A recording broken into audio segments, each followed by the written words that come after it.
Hola, antes de continuar te invito a que te suscribas al canal, regálame un like o déjame algún comentario, eso me ayudaría mucho. No olvides activar la campanita para que siempre recibas notificaciones cuando se suba un nuevo video. Comencemos. Sección 45 de Crimen y Castigo, de Fiódor Dostoyevski. Sexta parte.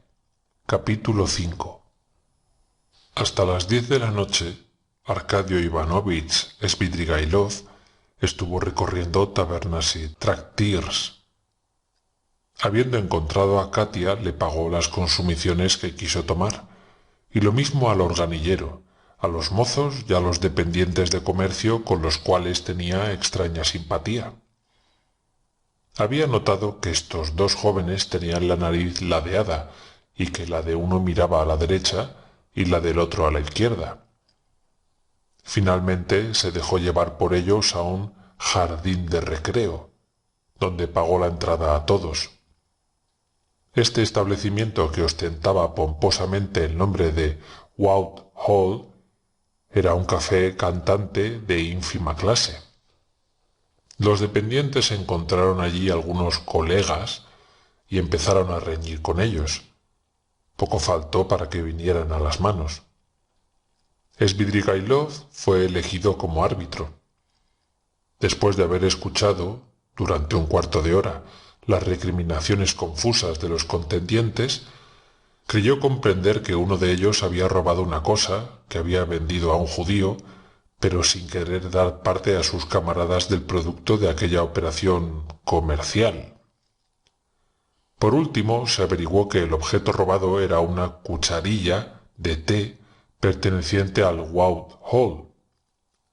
La cuchara fue reconocida por los mozos del establecimiento, y la cosa hubiera acabado mal si Svidrigailov no hubiera indemnizado a los que se quejaban. Se levantó y salió del jardín. Eran las 10. Durante toda la noche no había bebido ni una gota de vino. En el Wood Hall se había limitado a pedir té, y eso porque allí estaba obligado a hacerse servir alguna cosa. La temperatura era sofocante, y negras nubes se amontonaban en el cielo. Próximamente a las 10 estalló una violenta tempestad. Svidrigailov llegó a su casa empapado hasta los huesos. Se encerró en su cuarto, abrió el cajón de su cómoda, sacó de él todo el dinero y desgarró 2 o 3 papeles. Después de haberse guardado el dinero, pensó en mudarse de ropa, pero, como continuaba lloviendo, juzgó que no valía la pena. Tomó el sombrero, salió sin cerrar la puerta de su habitación y se dirigió al domicilio de Sonia. La joven no estaba sola. Tenía en derredor suyo los 4 niños de Kapernaumov, a quienes servía el té. Sonia acogió respetuosamente al visitante, miró con sorpresa sus vestidos mojados, pero no dijo una palabra. A la vista de un extraño, todos los chiquillos huyeron asustados. Svidrigailov se sentó cerca de la mesa e invitó a Sonia a que se sentase cerca de él. La joven se preparó tímidamente a escucharlo. «Sonia Semenovna», empezó a decir, «quizá me vaya a América, y como según todas las probabilidades nos vemos por última vez, he venido a fin de arreglar algunos asuntos. ¿Ha ido usted esta tarde a casa de esa señora? Sé lo que le ha dicho usted. Es inútil que me lo cuente». Sofía Semenovna hizo un movimiento de cabeza y se ruborizó. «Esa gente tiene ciertos prejuicios. Por lo que hace a las hermanas de usted y a su hermano, su suerte está asegurada. El dinero que destinaba yo a cada uno de ellos ha sido depositado por mí en manos seguras. Aquí tiene usted los recibos. Ahora, para usted, tome estos 3 títulos del 5%, que representan una suma de 3.000 rublos. Deseo que esto quede entre nosotros y que nadie sepa nada de ello.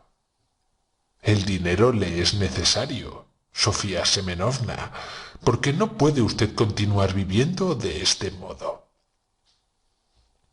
¿Ha tenido usted tantas bondades con los huérfanos, con la difunta y conmigo? Balbuceó Sonia, que aunque apenas le haya dado a usted las gracias, ¿no cree usted que... Bueno, basta, basta. En cuanto a ese dinero, Arcadio Ivanovich, yo se lo agradezco mucho, pero no lo necesito ahora. No teniendo que pensar más que en mí, podré ir saliendo. No me considere usted ingrata porque rehúse su ofrecimiento, puesto que es usted tan caritativo, este dinero... Tómelo usted, Sofía Semenovna, se lo suplico. No me haga usted objeciones. No tengo tiempo de oírlas. Raskolnikov se encuentra entre dos alternativas: o pegarse un tiro o ir a Siberia. Al oír estas palabras, Sonia se echó a temblar y miró aterrada a su interlocutor. «No se inquiete usted», prosiguió Svidrigailov. «Lo he oído todo de sus propios labios. No soy hablador y guardaré el terrible secreto. Ha estado usted inspirada aconsejándole que vaya a denunciarse. Es el mejor partido que puede tomar. Cuando vaya a Siberia, usted le acompañará, ¿no es eso? En tal caso tendrá usted necesidad de dinero. Le hará a usted falta para él. ¿Comprende ahora? La cantidad que le ofrezco se la doy a él por mediación de usted. Además, usted ha prometido a Amalia Ivanovna pagar lo que se le debe. ¿Por qué asume usted siempre tan ligeramente semejantes compromisos? La deudora de esa alemana no era usted, sino Catalina Ivanovna. Ha debido usted enviar al diablo a la alemana. Es preciso más cálculo en la vida. Si mañana o pasado mañana le preguntase a alguien por mí, no hable de mi visita, ni diga a nadie que le he dado dinero. Y ahora, hasta la vista. Se levantó. Salude usted de mi parte a Rodion Romanovich. A propósito, hará usted muy bien, por de pronto, confiando el dinero al señor Razumikin. ¿Conoce usted al señor Razumikin? Es un buen muchacho. Llévesele usted mañana o cuando tenga usted ocasión. Pero de aquí a entonces tenga cuidado de que no se lo quiten. Sonia se había levantado y fijaba una mirada inquieta en el visitante. Tenía grandes deseos de decir alguna cosa, de hacer alguna pregunta, pero estaba tan intimidada que no sabía por dónde empezar. ¿De modo que va usted a ponerse en camino con un tiempo tan malo? Cuando se va a América no se preocupa uno de la lluvia. Adiós, mi querida Sofía Semenovna. Viva usted largo tiempo. Sea usted útil a sus semejantes. Dé usted mis recuerdos al señor Razumikin. Dígale que Arcadio Ivanovich Svidrigailov le saluda. No se olvide usted. Cuando hubo salido Svidrigailov, Sonia quedóse oprimida por un sentimiento de temor. La misma noche, Svidrigailov hizo una visita muy singular y muy inesperada. La lluvia seguía cayendo. A las 11:27 se presentó todo calado en casa de los padres de su futura, que ocupaban un cuartito en Wasili Ostrov.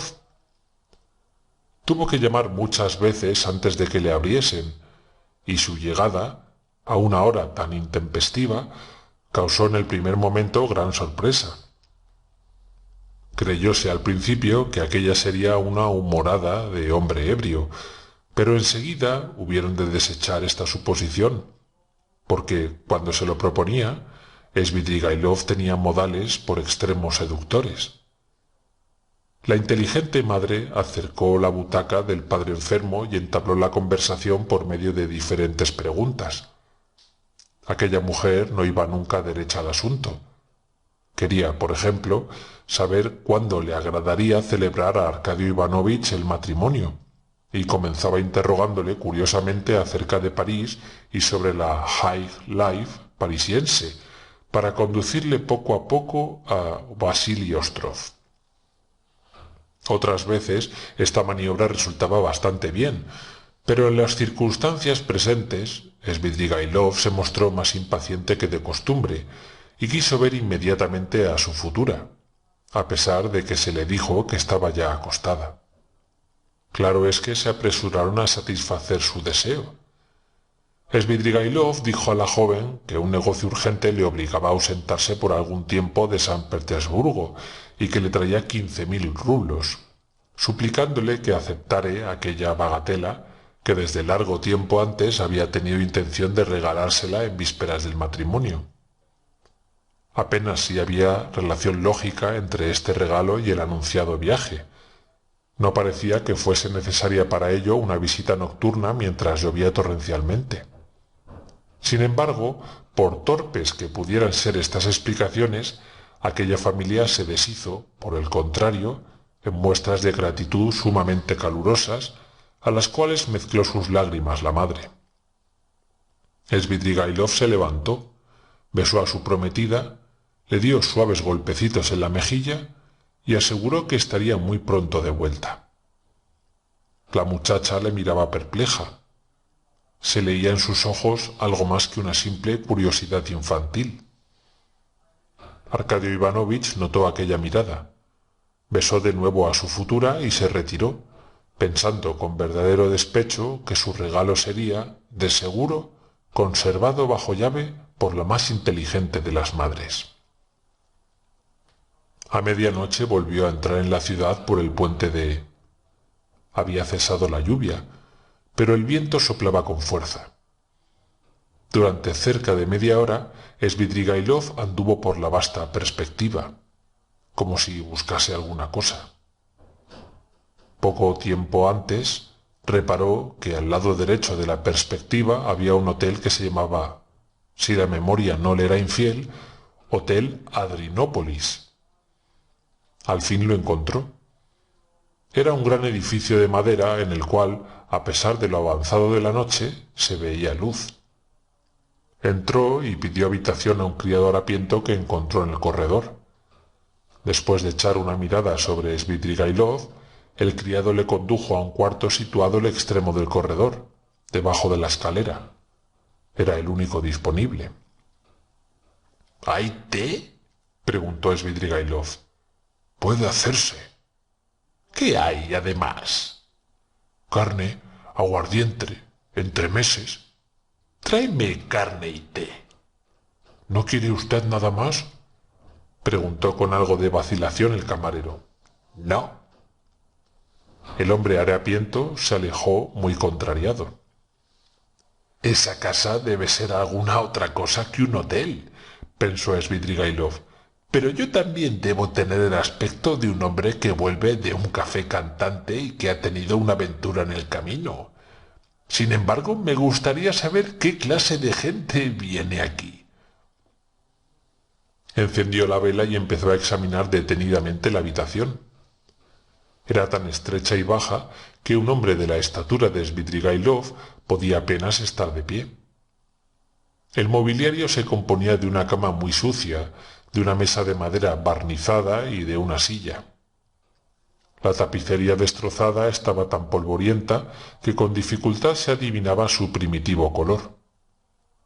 La escalera cortaba diagonalmente el techo, lo que daba a esa habitación el aspecto de una buhardilla. Svidrigailov puso la bujía sobre la mesa, se sentó en la cama y se quedó pensativo. Pero un incesante ruido que se oía en el cuarto inmediato acabó por atraer su atención. Se levantó, tomó la vela y fue a mirar por una hendidura del tabique. En una habitación un poco mayor que la suya vio dos individuos, uno en pie y otro sentado en una silla. El primero estaba en mangas de camisa, era rojo y tenía el cabello rizado. Reprendía a su compañero con voz plañidera. Tú no tenías posición. estabas en la última miseria. Te he sacado del fango, y depende de mí el dejarte caer otra vez en él. El amigo, a quien se dirigían estas palabras, tenía el aspecto de un hombre que quisiese estornudar y no pudiese. De vez en cuando fijaba una mirada estúpida en el orador. No comprendía una palabra de lo que se le decía. Quizá tampoco la entendía el que hablaba. Sobre la mesa en que la bujía estaba a punto de consumirse, había un jarro de aguardiente casi vacío, vasos de diversos tamaños, pan, cohombros y servicio de té. Después de haber contemplado atentamente este cuadro, Svidrigailov dejó su observatorio y volvió a sentarse en la cama. Al traer el té y la carne, el mozo no pudo menos de preguntar de nuevo si el señor quería otra cosa. Al oír una respuesta negativa, se retiró definitivamente. Svidrigailov se apresuró a beber una taza de té para entonarse, pero le fue imposible comer. La fiebre, que comenzaba a invadirle, le había quitado el apetito. Despojóse del gabán y el saco, se envolvió en la colcha y se acostó. Estaba quebrantado. Mejor sería, por esta vez, estar bien, se dijo sonriendo. La atmósfera era sofocante. La vela alumbraba débilmente. El viento zumbaba fuera. Se oía el ruido de un ratón y llenaba todo el cuarto el olor de ratones y de cuero. Tendido en el lecho, Svidrigailov soñaba más bien que pensaba. Sus ideas se sucedían confusamente y hubiera querido fijar en algo su imaginación. Debe haber un jardín bajo la ventana. Se percibe el rumor de hojas y ramas de árboles. Cuánto detesto este ruido por la noche en medio de la tempestad y de las tinieblas. Se acordó de que un momento antes, al pasar junto al parque Petrovsky, había experimentado la misma penosa impresión. Enseguida pensó en el pequeño Neva y se estremeció del mismo modo que antes, cuando, de pie sobre el puente, contemplaba el río. En mi vida me ha gustado el agua, ni aun en los paisajes, pensó, y de repente una idea extraña le hizo sonreír. Me parece que ahora debería burlarme de la estética de las comodidades. Sin embargo, heme aquí tan vacilante como el animal que, en parecido caso, tiene cuidado de elegir su sitio. Si yo hubiese ido hace poco a Petrovsky-Ostrov... La verdad es que he tenido miedo al frío y la oscuridad. Necesito sensaciones agradables. Pero, ¿por qué no apagar la bujía? La sopló. Mis vecinos están acostados, añadió al no ver luz por la hendidura del tabique. Poco a poco se irguió ante su imaginación la figura de Dunia, y súbito temblor agitó sus nervios al recuerdo de la entrevista que pocas horas antes había tenido con la joven. No pensemos en esto. Cosa extraña. Yo no he odiado jamás a nadie. Tampoco he experimentado vivos deseos de vengarme. Esto es un mal signo, mal signo. Jamás he sido tampoco ni pendenciero ni violento. He aquí otro mal signo. Pero, ¿qué promesas he hecho hace poco? ¿Quién sabe a dónde habría llegado? Se calló y apretó los dientes. Su imaginación le mostró a Dunia tal como la había visto, cuando, después de haber dejado el revólver incapaz en adelante de resistencia, fijaba sobre él una mirada de espanto. Acordóse de la piedad que había sentido en aquel momento y de lo oprimido que tenía el corazón. Vayan al diablo tales ideas. No pensemos más en tal cosa. Iba ya a adormecerse. Su temblor febril había cesado.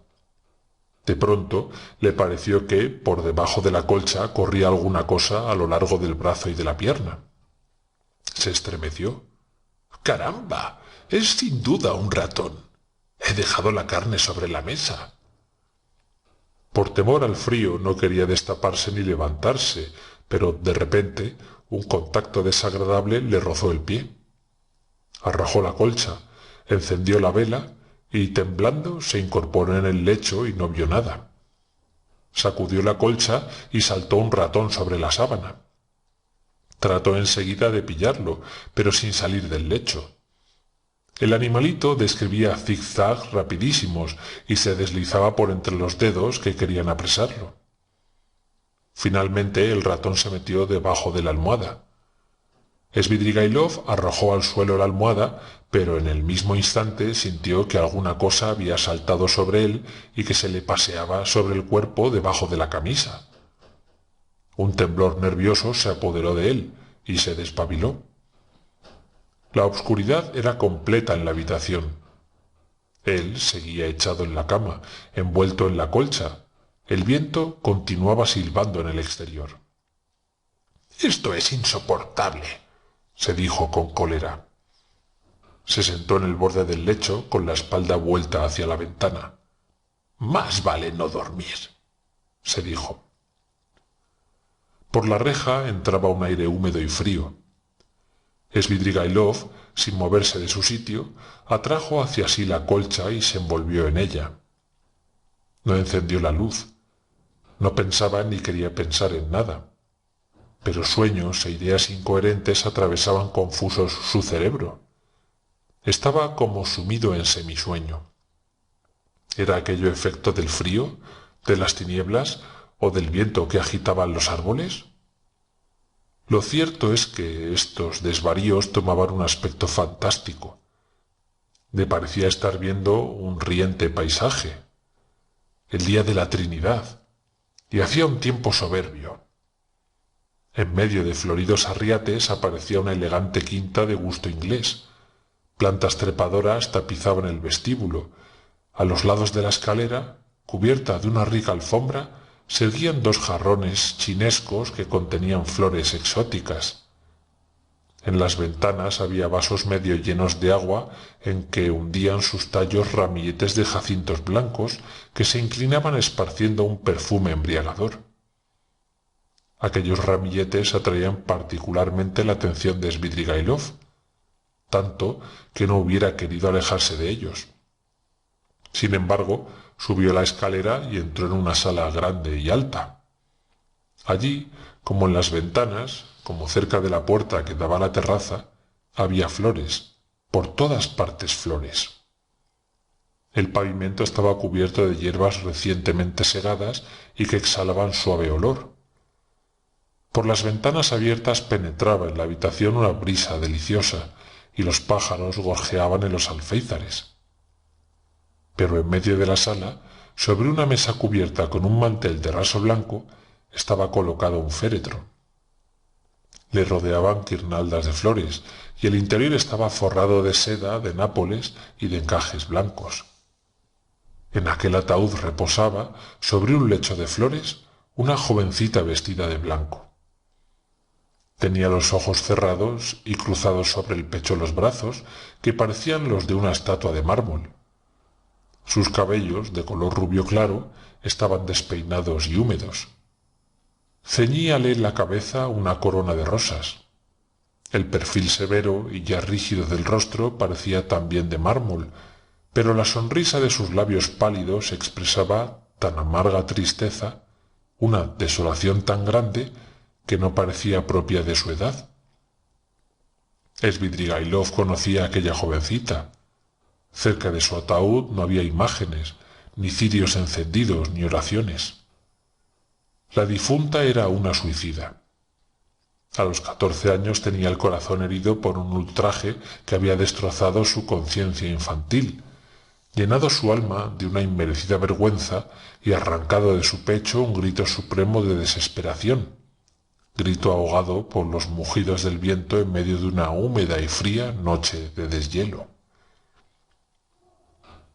Svidrigailov se levantó, dejó el lecho y se aproximó a la ventana. Después de haber buscado a tientas la falleba, abrió los cristales, exponiendo la cara y el cuerpo, apenas protegido por la camisa, al rigor del viento glacial que penetraba en la estrecha habitación. Bajo la ventana debía haber, en efecto, un jardín de recreo. Allí, Sin duda, durante el día se cantaban canciones y servía té en mesitas, pero ahora todo estaba sumido en las tinieblas, y los objetos se ofrecían como manchas negras y apenas distintas. Durante 5 minutos, Svidrigailov, apoyado de codos en la ventana, trataba de horadar la oscuridad con la mirada. En el silencio de la noche retumbaron 2 cañonazos. «¡Ah! Es una señal. El Neva sube», pensó. Esta madrugada los barrios bajos de la ciudad van a inundarse. Las ratas se ahogarán en las cuevas. Los inquilinos de los pisos bajos, chorreando de agua y renegando, tratarán en medio de la lluvia y del viento de salvar sus cachivaches, transportándolos a los pisos superiores. Pero, ¿qué hora es? En el momento mismo que se hacía esta pregunta, un reloj vecino dio 3 campanadas. «Dentro de 1 hora será de día. ¿Para qué esperar? Voy a salir enseguida y a dirigirme a la isla Petrovsky». Cerró la ventana, encendió la vela y se vistió. Luego, con el candelero en la mano, salió de la habitación para ir a despertar al mozo, pagar la cuenta y dejar enseguida la posada. «Es este el momento más favorable. No se puede esperar otro mejor». Anduvo mucho tiempo por el corredor largo y estrecho, y como no encontraba a nadie, se puso a llamar en alta voz. De repente, en un rincón sombrío, entre un armario viejo y una puerta, descubrió un objeto extraño, una cosa que parecía viviente. Inclinándose con la luz, reconoció que aquello era una niña de 5 años. Temblaba y lloraba. Su ropita estaba empapada como una esponja. La presencia de Svidrigailov no pareció asustarla, pero fijó en él los ojos con expresión de insensata sorpresa. Sollozaba a intervalos, como suelen hacerlo los niños que, después de haber estado llorando largo rato, comienzan a consolarse. Su rostro era pálido y demacrado. Estaba transido de frío, mas ¿por qué casualidad se encontraba allí? Sin duda se había ocultado en aquel rincón y no había dormido en toda la noche. Svidrigailov se puso a interrogarla. Animándose de pronto, la niña comenzó con voz infantil y tartajosa un relato interminable, repitiendo a cada instante: «Mamá, jícara rota». Creyó comprender Svidrigailov que era aquella una niña poco amada. Su madre, probablemente una cocinera del hotel, se entregaba sin duda a la bebida. La niña había roto una jícara y, temiendo el castigo, había huido la noche del día anterior en medio de la lluvia. Después de haber estado mucho tiempo fuera, habría acabado por entrar furtivamente, ocultándose detrás del armario, pasando allí toda la noche. Temblorosa, llorando, asustada de hallarse en la oscuridad, y más asustada aún ante el temor de que sería cruelmente maltratada, tanto por la jícara rota como por la escapatoria. Svidrigailov la tomó en sus brazos, y habiéndola depositado en la cama, se puso a desnudarla. La niña no llevaba medias y tenía agujereados los zapatos, tan húmedos como si hubiesen estado metidos toda la noche en un charco. Después la desnudó, la acostó y la envolvió con cuidado en la colcha. La pequeñuela se durmió enseguida, y después que todo hubo terminado, Svidrigailov volvió a caer otra vez en sus pensamientos sombríos. «¿Qué me importa a mí eso?», se dijo con un movimiento de cólera. «¡Qué tontería!». En su irritación tomó la vela y buscó al mozo para dejar cuanto antes el hotel. «Bah, una granujilla», dijo lanzando una blasfemia en el instante en que la puerta se abría, pero se volvió para echar una última mirada sobre la niña, a fin de asegurarse que dormía y cómo dormía. Levantó con precaución la colcha que ocultaba la cabeza. La chiquilla dormía con un sueño profundo. Había entrado en calor y sus pálidas mejillas se habían coloreado.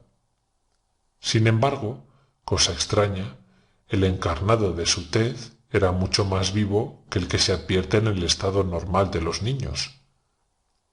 «Es el color de la fiebre», pensó Svidrigailov. «Cualquiera diría que ha bebido». Sus labios purpurinos parecían arder de repente. El hombre creyó advertir que se movían algo las largas pestañas negras de la pequeña durmiente. Bajo los párpados medio cerrados se adivinaban unas pupilas maliciosas, cínicas, en modo alguno infantiles. «¿Estará despierta esta chiquilla y fingirá dormir?» En efecto, sus labios sonreían y temblaban como cuando se hacen esfuerzos para no reír. Pero he aquí que cesa de contenerse y prorrumpe en una carcajada. Algo desvergonzado, provocativo, aparece en aquel rostro que no tiene ya nada de infantil.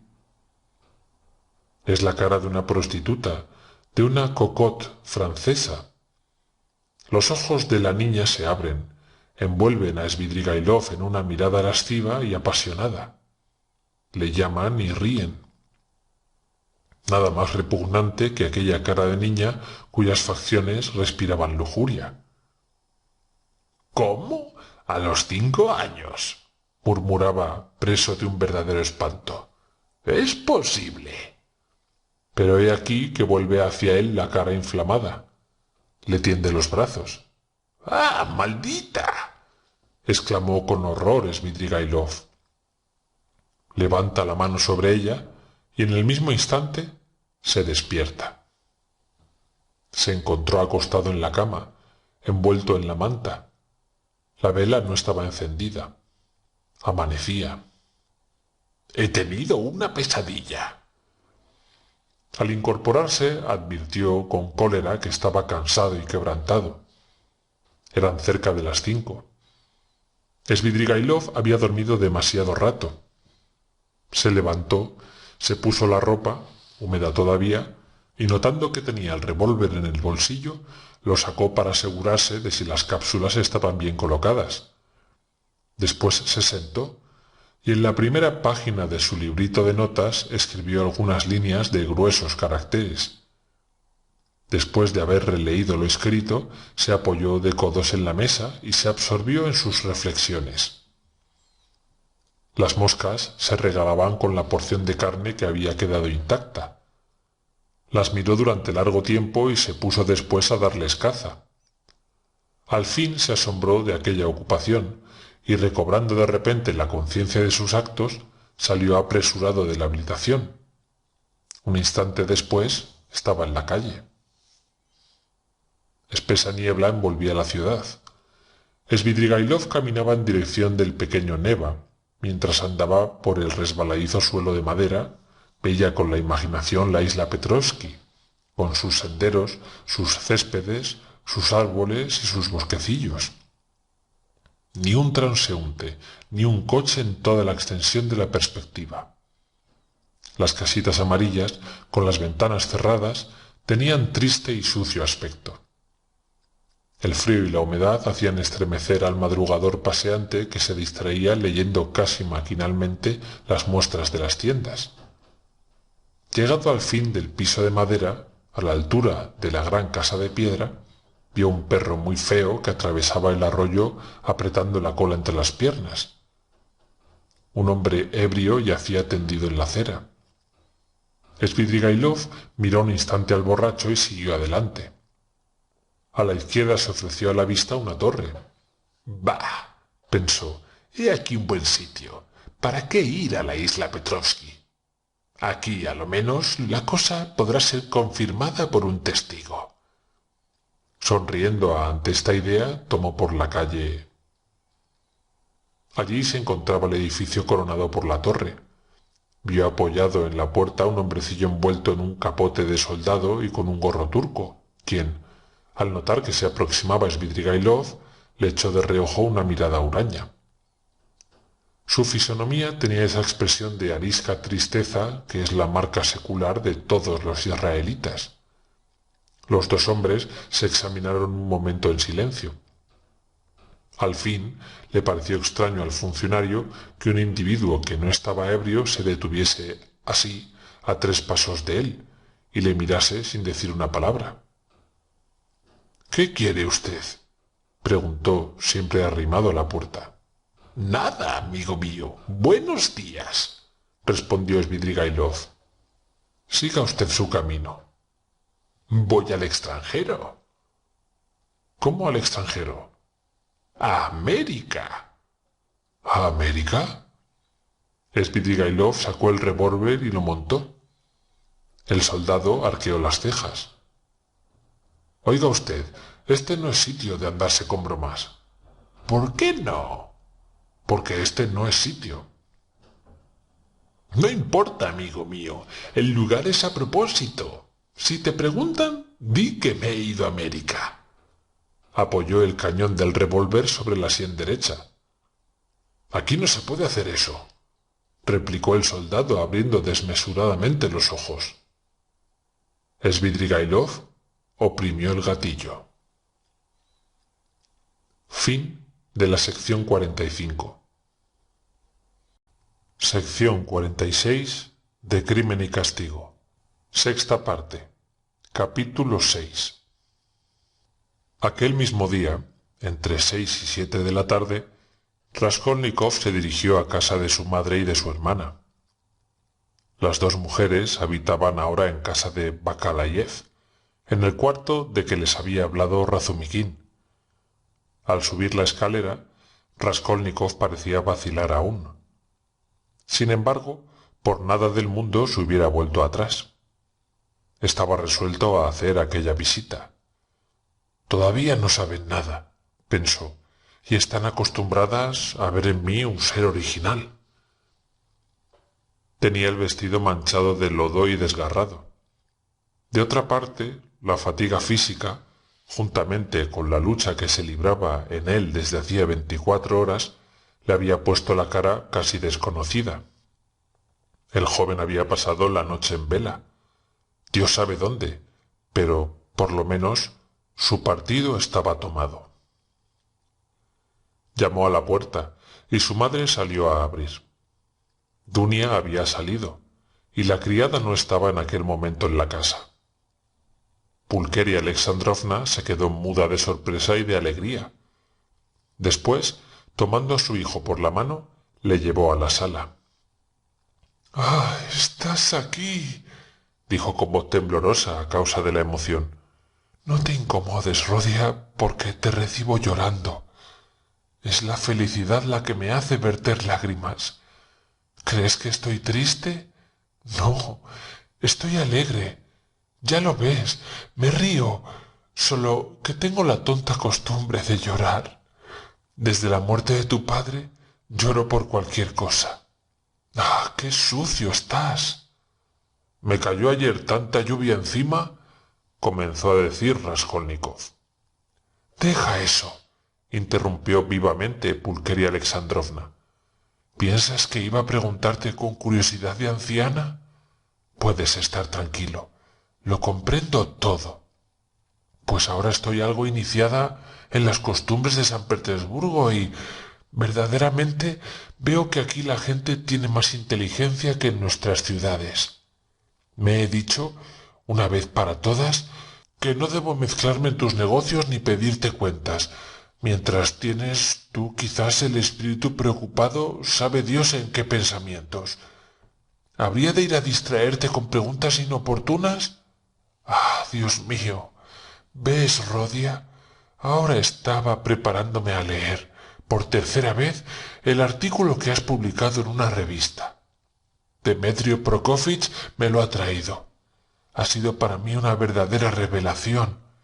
Desde el primer momento lo he comprendido todo y he reconocido lo tonta que he sido.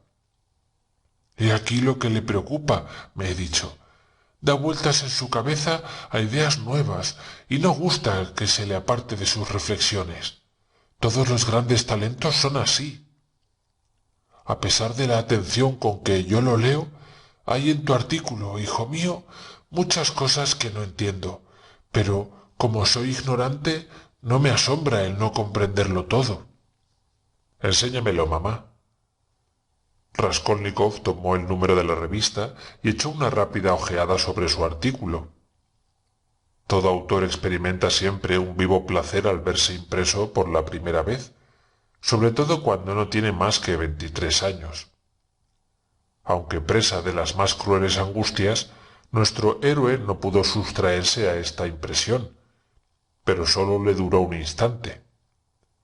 Después de haber leído algunas líneas, frunció el entrecejo y sintió que le oprimía el corazón terrible sufrimiento.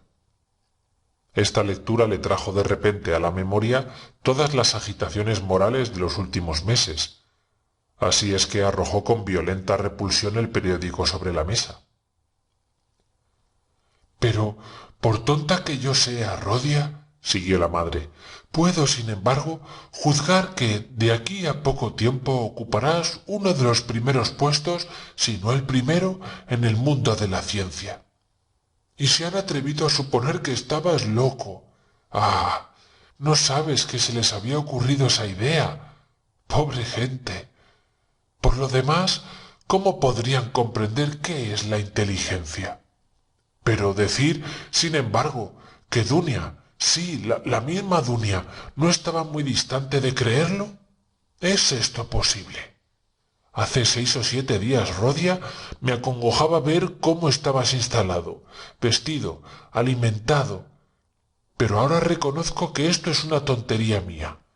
En cuanto tú quieras, con tu ingenio y tu talento, llegarás al colmo de la fortuna. Por ahora, sin duda, no tratas de eso, sino que te ocupas en cosas más importantes. ¿Dunia no está aquí, mamá? No, hijo. Sale con mucha frecuencia y me deja sola. Demetrio Prokofich tiene la bondad de venir a verme y me habla siempre de ti. Te ama y te estima, hijo mío. En cuanto a tu hermana, no me quejo de las pocas consideraciones que me guarda. Tiene su carácter como yo tengo el mío. Le agrada que ignore sus cosas. Allá ella. Yo, en cambio, no tengo nada oculto para mis hijos. Persuadida estoy de que Dunia es muy inteligente y de que, además, nos tiene mucho cariño a ti y a mí. Pero no sé en qué irá a parar todo eso. Siento que no pueda aprovecharse de la visita que me haces. Cuando vuelva le diré, durante tu ausencia ha venido tu hermano. ¿Dónde estabas tú en tanto? Tú, Rodia, no me mimes demasiado. Ven aquí como puedas, sin desatender tus negocios. No eres libre. No te molestes. Tendré paciencia. Me contentaré con saber que me quieres. Leeré tus obras, oiré hablar de ti en todas partes, y de vez en cuando recibiré tu visita. ¿Qué más puedo desear? Ya veo que hoy has venido a consolar a tu madre. Pulqueria Alexandrovna se echó a llorar bruscamente. —¡Otra vez! No me hagas caso, estoy loca. ¡Ah, Dios mío!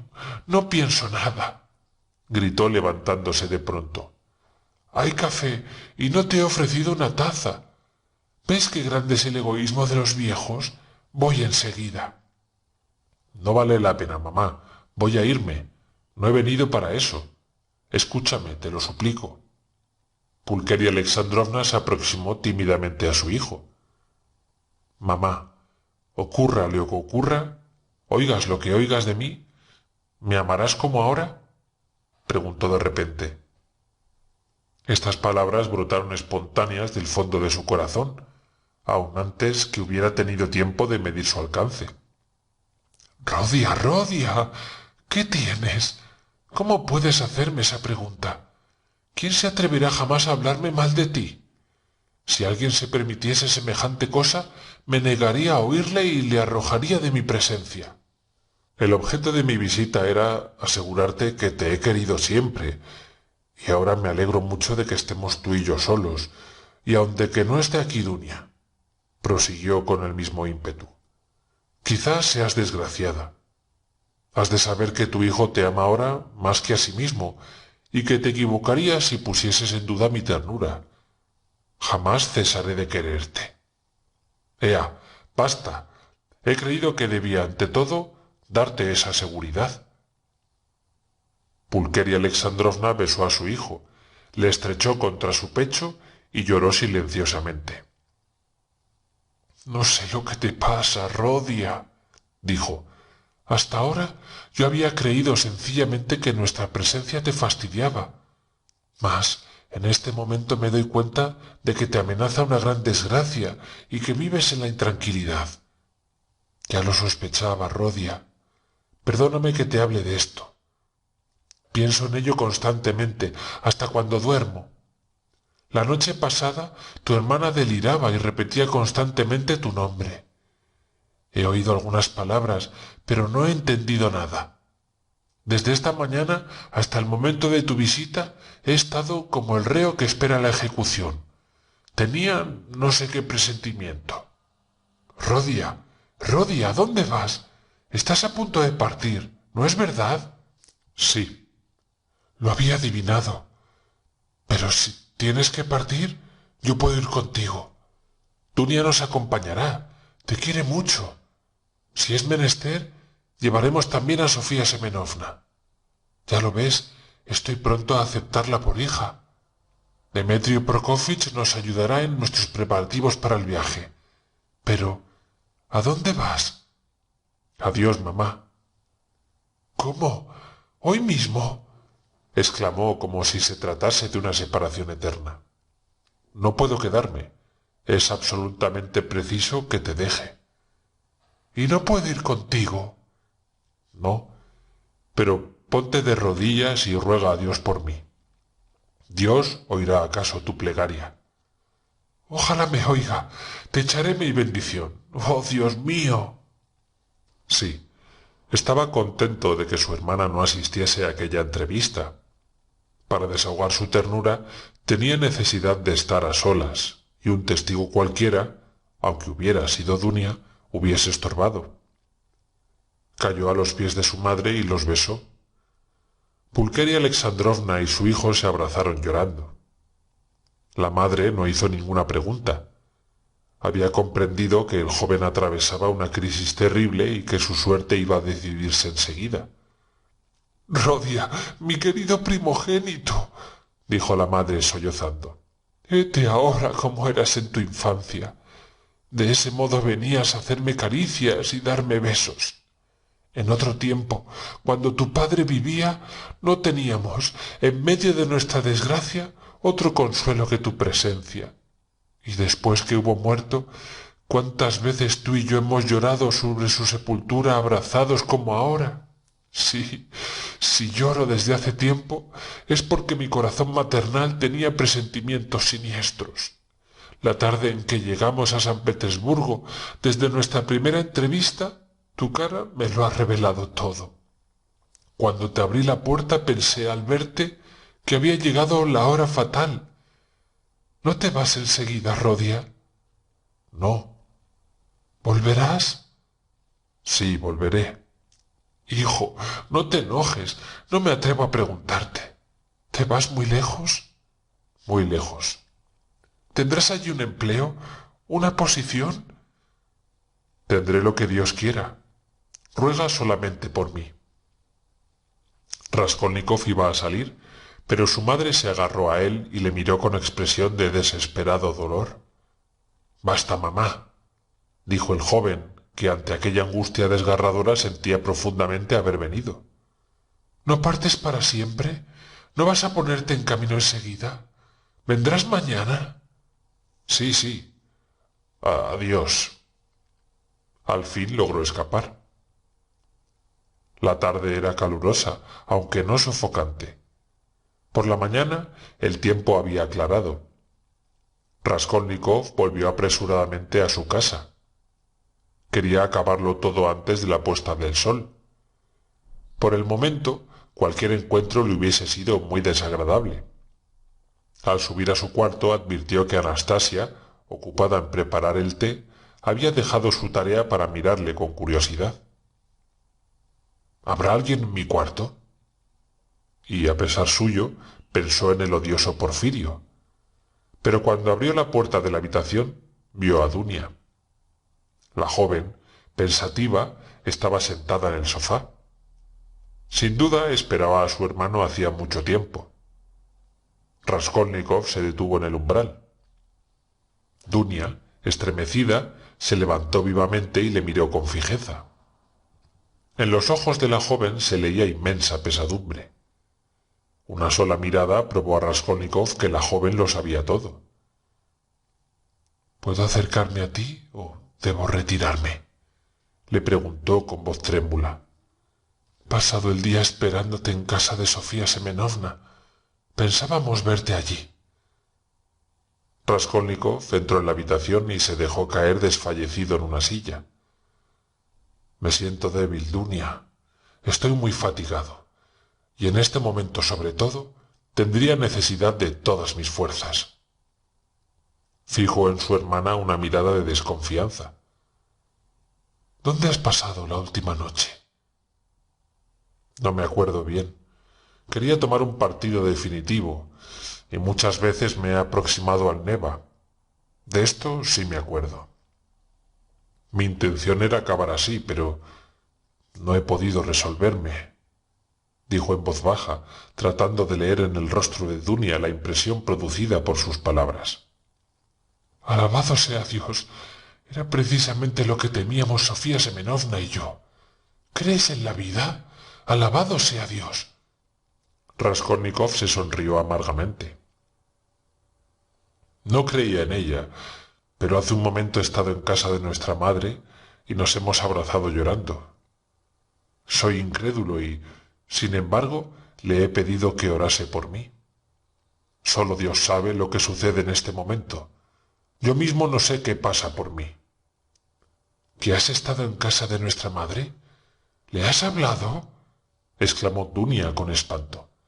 —¿Es posible que hayas tenido valor para decirle aquello? —No, yo no se lo he dicho, pero sospecha algo.